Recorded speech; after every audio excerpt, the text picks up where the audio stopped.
नमस्कार, मैं मोहम्मद आसिफ और आप देख रहे हैं एसपीएन 9 न्यूज। देश में एक से बढ़कर एक घोटाले हुए और एक से बढ़कर एक दिग्गज सलाखों के पीछे भी चले गए। अब मोदी सरकार में विपक्ष का कहना है कि सबसे बड़ा अगर कोई बिगेस्ट स्कैम हुआ है तो वो अडानी घोटाले को लेकर हुआ। हिंडनबर्ग के खुलासे के बाद आपने तमाम तमाशा देख लिया। सुप्रीम कोर्ट में भी ये मामला हुआ, उनके आदेश भी आ गए कमेटी बनाने के। अब इसके आगे क्या कुछ होगा वो एक रिपोर्ट हमके माध्यम से हम आपको तो बताते ही रहेंगे, लेकिन इन सब के बीच में सबसे अहम सवाल ये और वो ये कि विपक्ष आखिर अडानी के जो घोटाले हुए हैं उनकी संपत्ति जब्त करने की बात की जा रही है, पासपोर्ट लेने की बात की जा रही है और उनकी गिरफ्तारी की मांग कर रहा है। जब सुप्रीम कोर्ट में मामला चल रहा है तो इस बीच में इस तरह के सवाल क्यों? एक दूसरा ये कि अब धीरे धीरे उनके शेयर में रिकवरी होनी शुरू हुई है। वो 37वें नंबर पे वो चले गए थे और आज 22वें नंबर पे आ गए, यानी रिकवरी भी तेजी से हो रही है। तो क्या इन चीजों के बाद भी अब विपक्ष का ये सवाल उठाना लाजमी है? इन चीजों को आज समझने की कोशिश करते हैं कि विपक्ष की मंशा क्या है और क्या 2024 के चुनाव में इसका कोई फर्क पड़ेगा। इस वक्त राकेश सर मेरे साथ मौजूद है। राकेश सर, आपका बहुत बहुत स्वागत है। यहीं से पहले शुरुआत करते हैं। आप आदेश पे हमने बात किया था कि सुप्रीम कोर्ट ने क्या कुछ कहा। सीधा सीधा सवाल कि विपक्ष आखिर अडानी घोटाले की जांच की मांग तो समझ में आता है, लेकिन उनकी गिरफ्तारी क्यों, जबकि सुप्रीम कोर्ट में मामला चल रहा है? देखिए, विपक्ष का काम है एक तो कि सरकार जहां पर बैकफुट में होती है उस बात को उठाया जाए और जनता के बीच में रखा जाए। देखिए, अडानी के मामले में जो विपक्ष की मांग है कि गिरफ्तार किया जाए या इस पे जेपीसी की जांच बैठे, इसका मुद्दा यही है कि अडानी जो ग्रुप है उन्होंने एलआईसी, एसबीआई या जो पीएसयू बैंकिंग पीएसयू है या गवर्नमेंट अंडरटेकिंग कंपनी है उनसे कर्ज लिया और कर्ज को निवेश किया है। दूसरा, विपक्ष का कहना है कि बहुत सारी अनरजिस्टर्ड कंपनी है या यूँ कह लीजिए कि शेल कंपनीज़ है जिसके थ्रू निवेश किया गया है अडानी ग्रुप में। जैसे एक पीछे कांग्रेस ने आरोप लगाया था कि सिंगापुर की कई कंपनियां जिससे 46,000 करोड़ का निवेश किया गया। तो इन तमाम चीज़ों पर विपक्ष चाहता है कि जांच हो और सरकारी कंपनियों का, सरकारी बैंकिंग सिस्टम का पैसा लगा है। तो विपक्ष की मांग है कि इस बात की भी जांच हो कि जो उसमें आम निवेशक हैं या जिनका पैसा उन बैंकों में जमा है वो सही जगह लगा है कि नहीं।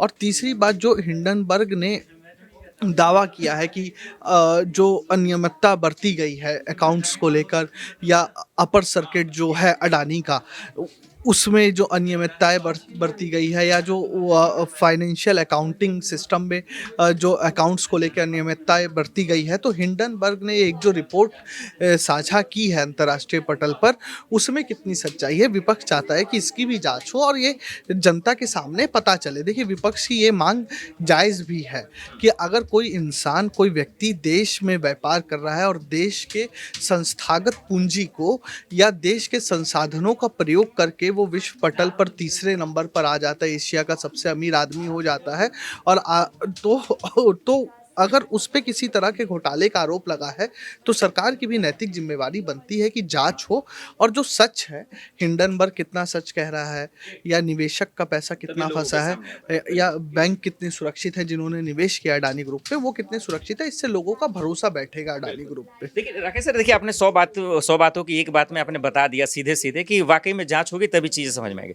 अब एक सवाल अगर आम आदमी पार्टी की तरफ से ले लो, वो कह रहे हैं कि भाई इससे अडानी घोटाले से मोदी सरकार को बहुत फायदा है। क्या वाकई में ऐसा है?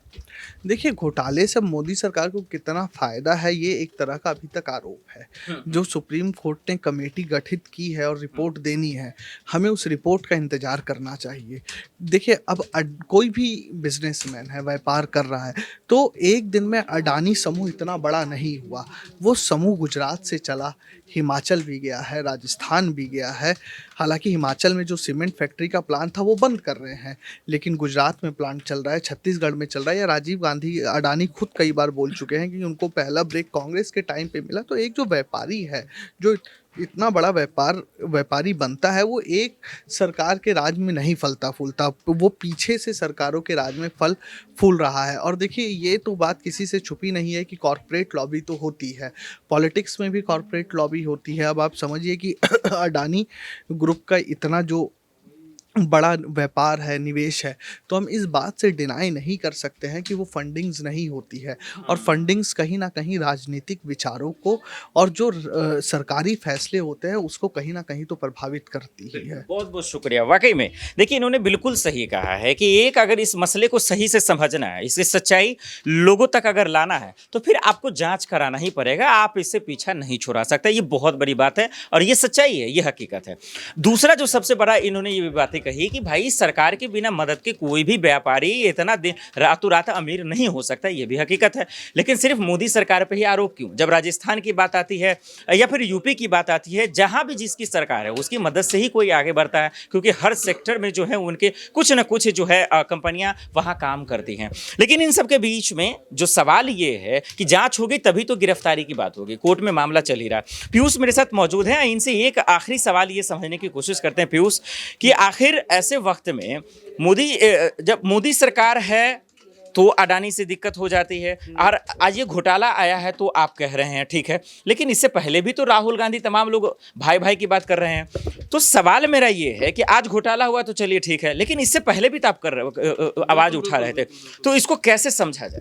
नहीं, बिल्कुल देखिए कि अगर आज घोटाला हुआ है तो ओपोजिशन जो है, राहुल गांधी जो हैं, अखिलेश हो गए, चाहे तमाम कोई भी अरविंद केजरीवाल की पार्टी होगी, कोई भी ओपोजिशन, वो देखिए बढ़ चढ़ के बोल रहे हैं। और देखिए ये जो हिंडनबर्ग की जो रिपोर्ट आई थी उससे पहले ही मोदी प्लस अडानी करते थे, ये हर अंबानी भी करते थे, चाहे कोई भी बड़ा बिजनेसमैन हो जो गुजरात से हो। मैं गुजरात की बात इसलिए कि गुजरात से पीएम मोदी हैं, अमित शाह दोनों गुजरात से हैं। अब बात करते हैं हम विपक्ष की, CWG स्कैम, बोफोर्स स्कैम, आप चारा घोटाला लालू जी को ले लीजिए, जिनकी पार्टी कितनी बोल रही है। तेजस्वी का कल बयान आया जब ED CBI पर बोल रहे थे, कितना बढ़ चल के बोल रहे हैं। जब इन पर बात आती है तो देखिए इनको कोई बिजनेसमैन नहीं लगता। अब राजस्थान के अभी आपने बात की थी 26,000 करोड़ का टेंडर दिया है अशोक गहलोत ने। नहीं, लेकिन देखिए राकेश सर ने तो बहुत बड़ी बातें कही ना। आपको इतनी तकलीफें हैं, जब आपको लोगों के सामने सच लाना है, बताना है, फिर सच जांच करने से इतना भाग क्यों रहे हैं? इससे तकलीफ क्यों है आपको? आप लोगों को बता दीजिए, दूध का दूध पानी का पानी हो जाएगा। नहीं, देखिए जब केंद्र जो सुप्रीम कोर्ट का अभी आपको पता है फैसला आया, जांच समिति बैठा दी है, अब उनकी जो जांच की रिपोर्ट आएगी वही देके सर्वोच्च मानी जाएगी। वो तो अब उस पर आप और हम तो कुछ कह नहीं सकेंगे। हाँ, ओपोजिशन सवाल तो देखे तब भी उठाएगी अगर कुछ। सवाल तो ये है कि कोर्ट तो मजबूरन ये चीज कर है ना, अगर सरकार करवा देती तो वहां तो जाने की नौबत ही नहीं आती। सरकार ने जब सुप्रीम कोर्ट के पास ये सवाल गया था कि देखिए ओपोजिशन लेके गया था, सुप्रीम कोर्ट पहुंचा था, तब केंद्र सरकार ने साफ बोल दिया था कि हमें कोई आपत्ति नहीं है, बस जेपीसी की मांग क्यों नहीं, देखिए जेपीसी क्यों नहीं बिठा रहे, उसमें थोड़ा संशय तो देखिए मुझे भी है कि वो जेपीसी अगर इतना ही देखे कोई दूध का धुला है तो उसको जेपीसी बिठाने में कोई दिक्कत नहीं होनी चाहिए, मुझे शायद देख के जहाँ तक इतना लगता है। बिल्कुल, बहुत बहुत शुक्रिया। वाकई में मैं आपको बता देता हूँ दरअसल जेपीसी की मांग क्यों नहीं करना चाहती है, लेकिन मैं दरअसल राकेश सर के बात से ही खत्म करना चाहता हूँ। जेपीसी की मांग इसलिए नहीं करना चाह रही है मोदी सरकार की, कांग्रेस की 3 बार सरकार गिर चुकी है इस मांग के बाद, इसीलिए दरअसल मोदी सरकार डरी हुई है। दूसरी बात कि इन तमाम सवालों का जवाब सिर्फ और सिर्फ एक यही है, अब वो ये कि जांच आप करवा लीजिए, सच लोगों के सामने आ जाएगा। और ये जो गोल गोल चीजों को घुमाया जा रहा है, तरह तरह के आरोप लग रहे हैं, इसका जवाब भी तभी हम सबको मिल पाएगा जब जांच हो पाएगी। अब देखना पड़ेगा आखिर कि क्या वाकई में कोर्ट तक ही ये मसला रहेगा या वाकई में मोदी सरकार कोई एक्शन लेगी। हाँ, एक अच्छी बात ये है कि जिस तरीके से अडानी की कंपनियां बर्बाद होते होते 37वें नंबर पे चले गए थे, अब लिहाजा उसमें थोड़ा सा रिकवरी हो रही है और 22वें नंबर पे आ गई है। देखते हैं कि विपक्ष जो मांग कर रहा है क्या वाकई भी मोदी सरकार इस तमाम मांगों पर कोई एक्शन लेगा। और गिरफ्तारी की जहाँ तक बात है, जब जाँच होगा तभी गिरफ्तारी की बात आएगी। देखते हैं विपक्ष आगे क्या कुछ करता है। आज के लिए इतना ही, मुझे दीजिए इजाजत। आप देख रहे हैं SPN9 न्यूज़। नमस्कार।